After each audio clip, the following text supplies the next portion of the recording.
Acehku damai, Aceh memilih.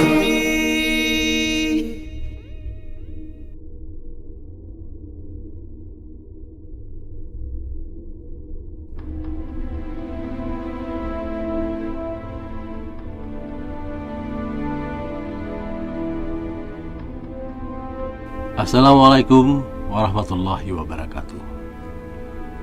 Saya Basri M. Sabi, Wakil Ketua Komisi Independen Pemilihan Aceh. Tahun depan kita akan melaksanakan pilkada serentak untuk yang ketiga kalinya pasca Aceh Damai. Beberapa tahapan sudah kita mulai. Saya percaya kita tetap dapat menjaga keharmonisan relasi politik, relasi sosial, dan kedewasaan kita dalam berdemokrasi sebagaimana dua pilkada sebelumnya. Saya menghimbau kepada seluruh elemen masyarakat untuk mensukseskan pilkada. Pilihan boleh berbeda, tapi persaudaraan tetap harus dijaga.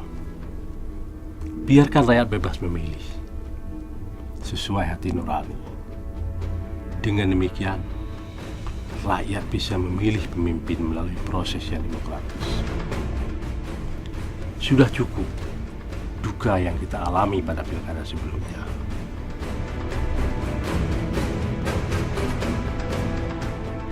Sudah banyak korban nyawa akibat perbedaan atas sebuah pilihan. Namun tujuan kita menghasilkan pemimpin Aceh yang berkualitas, berwawasan serta berakhlak untuk membawa Aceh lebih baik dari berbagai ketertinggalan dan ketimpangan dalam pembangunan.